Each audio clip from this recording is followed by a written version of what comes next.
had emerged from World War II as a global economic superpower. The Bretton Woods Agreement placed the U.S. and the Fed in a central position in the global economy.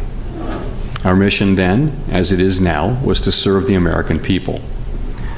But it was clear at that moment that the Fed needed to have better knowledge of global developments to achieve our dual mandate goals. A 1948 memo proposing to create the division stated, quoting, "Problems of international economics and finance have become increasingly large, complex, and significant in recent years, and our foreign economic relations will undoubtedly continue to give rise to issues of the first magnitude." That rare economic forecast that has turned out to be spot on.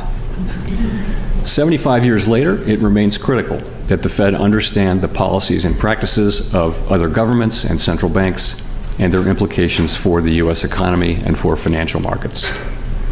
Exchange rate policy, of course, is now firmly in the hands of the U.S. Treasury. However, the end of the Bretton Woods era in the 1970s fundamentally changed the conduct of monetary policy, as policymakers had to understand the effects of potentially more volatile movements of the U.S. dollar on American families and businesses.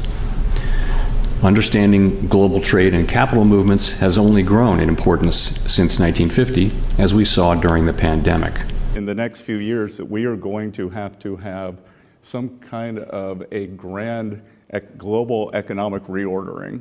It was something on the equivalent of a new Bretton Woods, or if you want to go back, like something back to the steel agreements or the Treaty of Versailles. There's a very good chance that we are going to have that over the next 4 years, and I'd like to be a part of it. Who knows, maybe we'll pay off our $35 trillion, hand them a little crypto check, right? We'll hand them a little Bitcoin and wipe out our $35 trillion. Operation Spiderweb showed that modern war really looks like and why it's so important to stay ahead with technology. All our joint investments in drone production, all our shared battlefield experience, everything we are doing together with our partners, it's making Europe stronger. Talks in Istanbul just ended, and I'm waiting for the Minister of Mayor full report. They exchanged documents through the Turkish side, and we are preparing a new release of prisoners of the war. Third, the upcoming NATO summit can strengthen Europe's security, or if it sends the wrong signal, it will only encourage Putin. The key to lasting peace is clear. The aggressor must not receive any reward for war. Putin must get nothing that would justify his aggression. Any reward would only show him that war pays off. Thousands of years we've had the notion of stereotypically a man and a gun fighting another man and a gun, or with a horse or what have you. We're now breaking that connection forever because the war will be prosecuted over the internet in one form or another, and in the equivalent of Moscow and Kyiv, people will be drinking coffee while these wars are prosecuted. And the actual fight will occur above these things which are essentially robotic. This means, for example, that having a fighter jet with a human in it makes absolutely no sense. Well, we're seeing a lot of advisors have started that educational journey around what is Bitcoin and what is the role that it could play in portfolios. And I think what's really spurred this along is two things. One is their clients are asking them about Bitcoin, particularly millennial clients who have been digital asset native. And then secondly, in this environment where you have more global uncertainty, there's more interest in assets that behave differently from traditional assets like gold and like Bitcoin that are a bit more of diversifiers in a portfolio.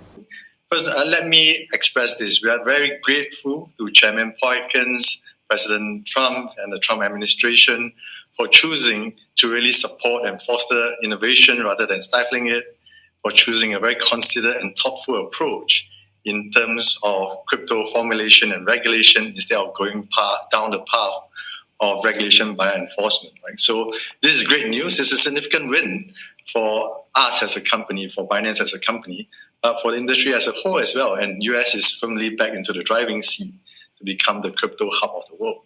A big part of the agreement we made. If you read that whole statement, it was very nice that I helped them because they were in trouble with the stoppage of a massive amount of business. But I'm sure that I'll speak to President Xi and hopefully we'll work that out. But yeah, it's a violation of the agreement. I want to start with China because the defense secretary just said there's an imminent military threat from China to Taiwan. Days earlier, Secretary Rubio said he'd aggressively revoked Chinese student visas. On top of that, you have curbing exports to China. Trade talks, you said, with Beijing are stalled, and President Trump just accused China of violating an agreement and now says no more Mr. Nice Guy. Are you intentionally escalating this standoff with Beijing? Well, I don't think it's intentional. I think that what Secretary Hegseth did was remind everyone that during COVID, China was an unreliable partner, and what we're trying to do is to de-risk. We do not want to decouple, Margaret, but we do need to de-risk, as we saw during COVID, whether it was with semiconductors, medicines, the other products. We are in the process of de-risking. The United States less reliant on China, but at the same time, and the whole world.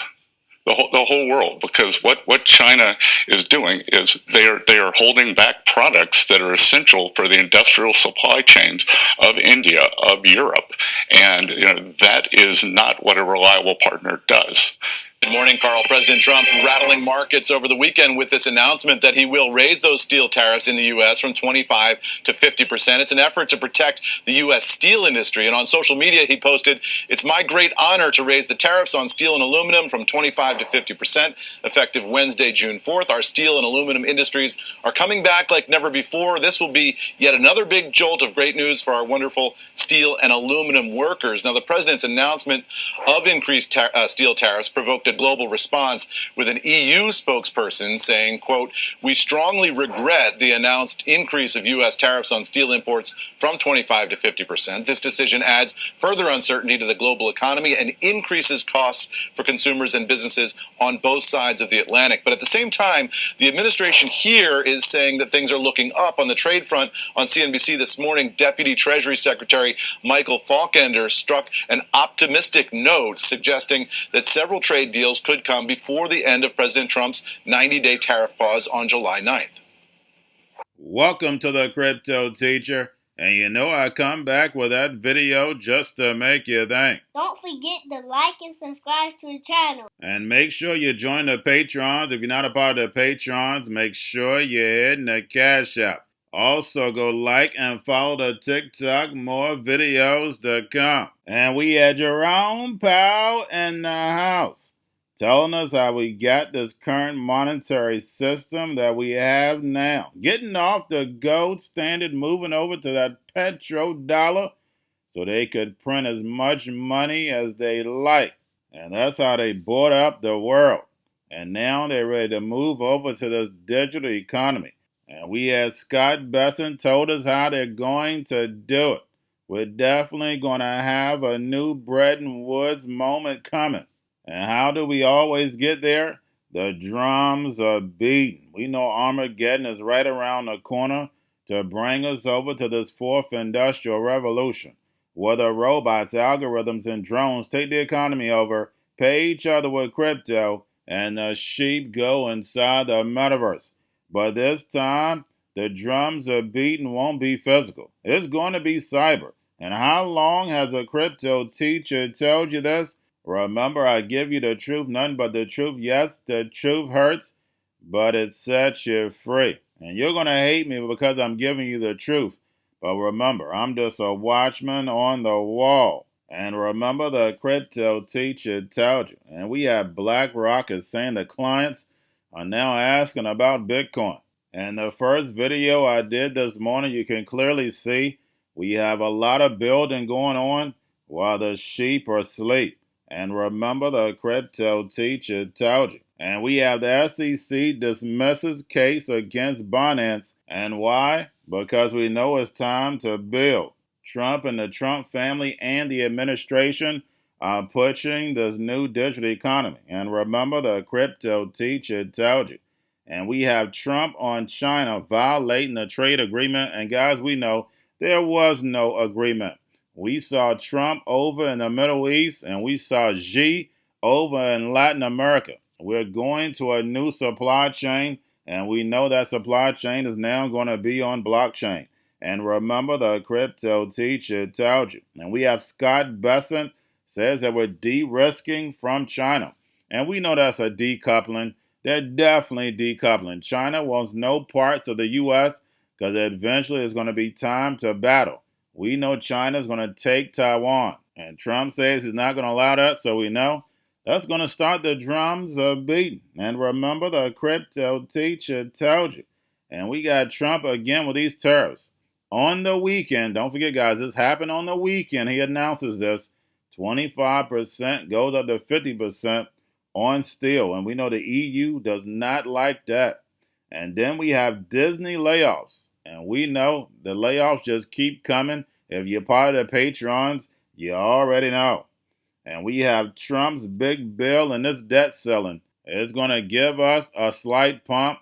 But then we know at the end of this year, guys, we have to refinance close to $10 trillion. At these types of interest rates, that is ridiculous. And that's how we know these drums are going to get louder. Anytime America is broke, we know what happens. And remember, the crypto teacher told you.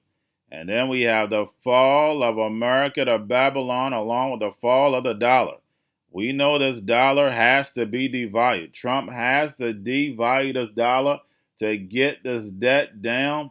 But remember, this is a plan that moves in phases. So therefore, we go to this level playing field, and that will bring in a new digital economy, where the robots, algorithms, and drones take the economy over, pay each other with crypto, and the sheep go inside the metaverse. And you'll see the rise of the BRICS nations led by China, with that digital yuan, backed by that digital SDR. And remember, the crypto teacher told you, because he knows when it comes to the NWO, it's all planned out. You have a wonderful day.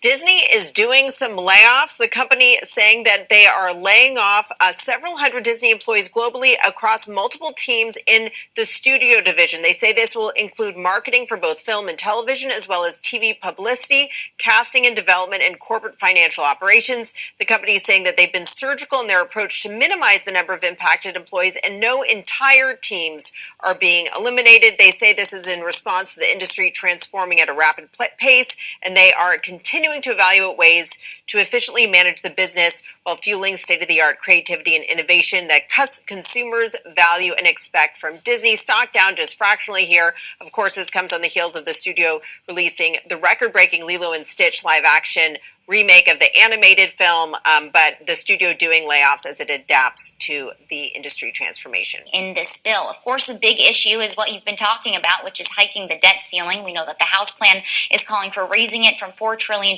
but the Senate has said that they would allow even a bigger hike to $5 trillion. So we'll have to see how things like that shake out. And then they're also looking at some other priorities when we're discussing whether or not we could see some deeper spending cuts here, since we know that some moderates are pushing back on any changes when it comes to Medicaid, as well as how quickly they're going to roll back some of those clean energy tax credits under the IRA. At the end of the day, we're expecting White House officials to really start ramping up the pressure on lawmakers to ultimately come to a deal, because they are saying that they need to see this done by July 4th, because this is so pivotal to the Trump administration's ultimate economic agenda. At the end of the day, we do know, though, that the harder deadline is going to be what that X date is. Treasury Secretary Scott Bessent didn't give an updated or an exact date. Those previously said that could fall sometime in August, which perhaps would give lawmakers a little bit more buffer room. But he did go on in that interview, Lisa, to allude to the X date as a negotiating tactic, saying that they are keeping that sort of in their pocket as a way to motivate lawmakers forward on that bill. The dollar is going to weaken, even though you still see potential upside for other U.S. assets. Explain. Well, investors in the United States, Lisa, have a tremendous home bias, and we don't think that is changing anytime soon. What we're really seeing is investors outside of the United States take a second look at their exposures to the U.S., both in terms of their asset holdings, but also in terms of the currency exposure that they have related to those asset holdings. So one of the things that we're expecting are investors outside of the U.S. to increase their currency hedge ratios, and that's not something that requires them to sell U.S. assets. They don't need to sell the money that they have in the S&P 500, but maybe they take up their currency hedge ratios, and that is one of the factors that we think will be putting downward pressure on the dollar over the next 12 months. Going to a different economy, and we're going to be learning more about that as we go. But clearly, we're learning that things can be done from remote locations. We're learning that technology can replace people even more than we thought. We're not going back to the same economy. We're recovering, but to a different economy, and it'll be one that is more leveraged to technology. And I worry that that is going to make it even more difficult than it was for many workers. In Silicon Valley, and my friends who work in technology know that what we did to the manufacturing workers, we are now going to do to the retail workers, the call center workers, the fast food workers, the truck drivers, and then even bookkeepers, accountants, insurance agents, lawyers, and on through the economy. So what happened to the manufacturing workers is a very clear sign. And so we'll import Chinese-based CBDC technology. So it's going to be CBDC in a box provided to you by the People's Bank of China. But every stock, every bond, every currency, every commodity, every piece of art, every private business, every piece of real estate will eventually be a token on a blockchain, an entry on a ledger, permanent and immutable. We will have truth instead of trust, and we will save over $7 trillion a year. 6 to 8% of global GDP is wasted by the friction of the trust industry that's necessary when you have dual entry accounting. With triple entry accounting, which is what a blockchain is, we get rid of all of that friction. It's a beautiful future. Like what you see in China and their social credit scoring systems, right? If we get identity wrong, it could be a tool to enslave humanity. And if we get it right, it could be a tool to liberate humanity. And as an American, I'm obviously rooting for the one that's on the side of freedom. Bitcoin is an international asset. And also, I do believe the role of crypto is, it's digitizing gold. I actually believe this technology is going to be very important. Look at it. We have been part of a huge revolution in investing through ETFs. We believe that ETFs will be changing the whole way we invest.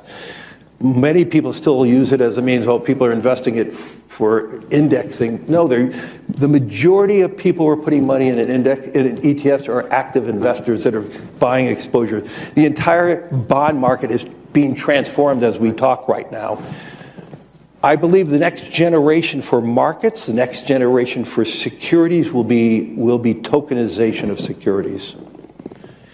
And if we could have that distributed ledger that we know every beneficial owner, every beneficial seller, we all have our code of who's buying, who's selling, instantaneous settlement. And think about it, it changes the whole ecosystem. Chinese bank ICBC has been hit by a ransomware attack, and the U.S. Treasury market, as a result of that, has been disrupted. This, according to the Financial Times. We're getting it more right now with Bloomberg's Shonali Bassick. Shonali, what do we know? Listen, we have the Financial Times now reporting that ICBC, one of China's largest banks here, was hit with a ransomware attack. And remember, they're a very significant intermediary in the Treasury market. The SIFMA has told its members that this has been part of the reason here that the system is kind of clogged up, if you will, during that auction that we saw a little bit before.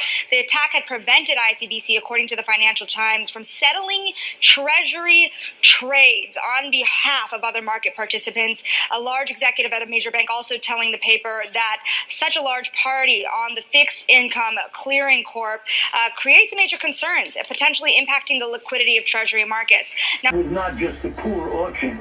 It was absolutely lousy, and when the dealers have to step in to save a treasury auction, that's a rare occurrence. And Cryptoteacher and the new World Order book, plus the 3 kids books. It's time to re-educate. Also, new to cryptos, Coinbase, Bitrue, Binance.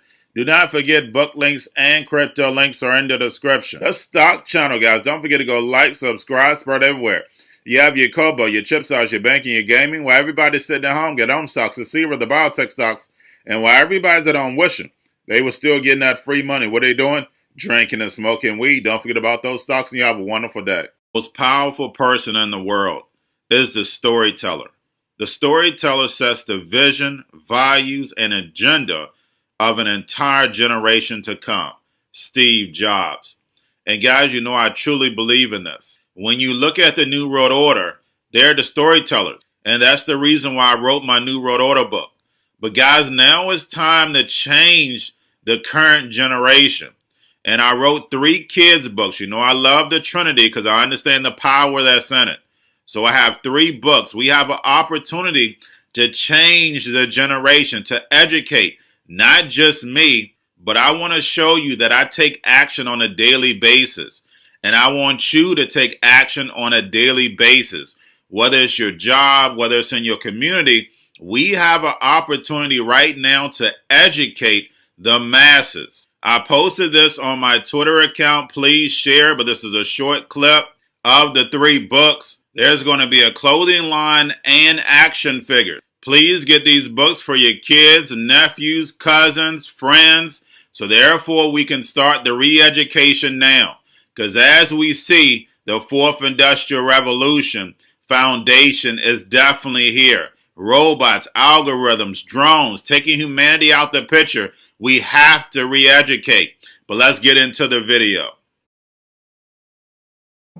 Part 1. King Joshua and Drama Tam save the village. Part 2. King Joshua and Drama Tam save New York from COVID-33. Part 3. King Joshua and Drama Tam goes to China.